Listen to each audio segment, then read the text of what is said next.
Mr. Gohmert. Thank you, Mr. Chairman, and we do appreciate all the witnesses being here today.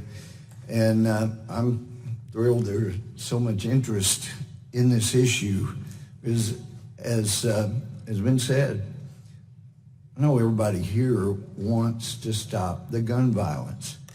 And as a former prosecutor and defense attorney and a judge, felony judge for over a decade, I've tried to remember any case. I can't remember any significant case I had out of the thousands where somebody went through the process of getting a gun legally to inflict the violence. We all want to stop the gun violence.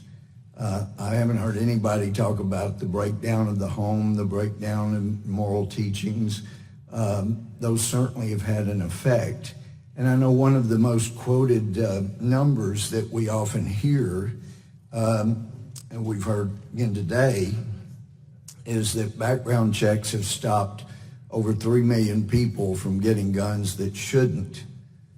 That's the initial stop.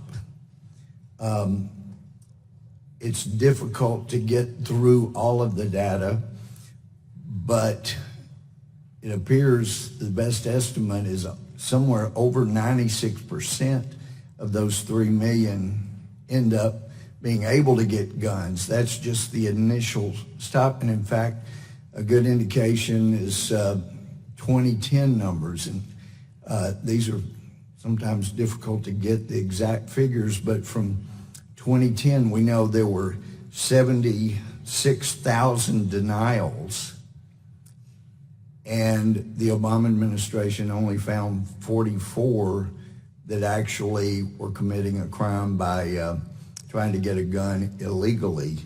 So we want to all get to the same place. Here in D.C., where they have incredibly strict gun laws, it costs $125 to privately transfer a gun. People that are law-abiding, they'll pay the $125. Criminals will not. They will not stop the transfers among criminals, and that's really where we get. In Baltimore, we've heard about, it's $250. Heck, in Illinois, apparently it's a $450 to get qualified to have a concealed carry. And if H.R. 8 became law and somebody called me or anybody and said, I'm scared to death, my former spouse or live-in or whomever has threatened me, and I think he's going to be coming sometime this week.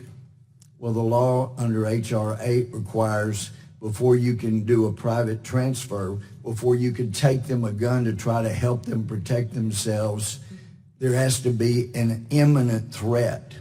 So for someone to take a gun to somebody they love so they can protect themselves that week, they committed a crime, because you can't have an imminent threat for a week. So there are issues here. We all want to get to an end of gun violence, but I would like to ask Dr. Oh, and by the way, for victims, I mean, our heart goes out to you, whether it's a shooting, it's sexual assault. I mean, there were so many times that as a judge, I had to stoically do my job, but I would go back to my office with a broken heart for the victims. We know who does the real suffering, and we want to stop it. And I am thrilled that we have so many people that care so deeply. But Dr. Malcolm, in your information, you indicated in 2018, the FBI reported some 181,000 requests for background checks to purchase a gun. Has that increase in the number of requests led to an increase in violence? No, it hasn't. In fact, for more than 20 years, the rate of gun homicides has gone down. It's gone up slightly the last couple of years, mostly because of these suicides.